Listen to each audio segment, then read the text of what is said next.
बच्चों में वक्फा। सवाल, मेरे बच्चों की पैदाइश में वक्फा कम है। 6 साल में 4 बच्चे हो गए। चौथे बच्चे की पैदाइश पर डॉक्टर साहिबा ने कहा है कि अब अगर जल्दी बच्चा हो गया तो रहम को शदीद खतरा है। ये सुनकर मैंने वक्फा कर लिया, लेकिन अब डरती हूँ कहीं अल्लाह मियाँ नाराज ना हो। डॉक्टर की बात जाने सही थी या गलत? छोटे बच्चे की उम्र 1.25 साल है। जवाब, अगर लेडी डॉक्टर मुसलमान और अपने पेशे में माहिर है तो इसकी बात पर अमल करना जायज़ है, वरना किसी दूसरी लेडी डॉक्टर से मशवरा कीजिए। 2 साल का वक्फा शरीयत की नज़र में भी कोई गुनाह नहीं।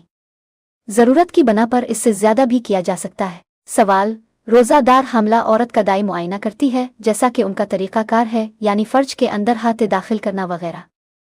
इस सूरत में रोज़ा बाकी रहेगा या नहीं? क़ज़ा लाजिम है या कफ़ारा? जवाब, रोज़ा में इससे एहतियात की जाए और अगर उंगली को पानी आ तेल लगा हो तो रोज़ा फासिद हो जाएगा। शामी में है। ज़च्चा खाने का खर्चा शौहर के ज़िम्मा है। सवाल, बच्चा की पैदाइश पर जो मसारिफ ज़च्चा खाने मेटरनिटी होम में आते हैं वो किसके ज़िम्मे हैं? जवाब, ये मसारिफ शौहर के ज़िम्मा वाजिब हैं। मुफ्ती अजीज़ अर्रहमान, ख़वातीन के मसाइल और उनका हल, जल्द दुवम सुआद 287। लेडी डॉक्टर को हस्पताल में कितना पर्दा करना चाहिए? सवाल, मैं डॉक्टर हूँ, क्या मैं इस तरह पर्दा कर सकती हूँ कि घर से बाहर तो चादर इस तरह ओढ़ूं कि पूरा चेहरा ढक जाए और मरीजों के सामने अस्पताल में इस तरह के बाल वगैरह सब ढके रहें और सिर्फ चेहरा खुला रहे? जवाब, कोई ऐसी निकाब पहन ली जाए कि नामहरमों को चेहरा नजर न आए।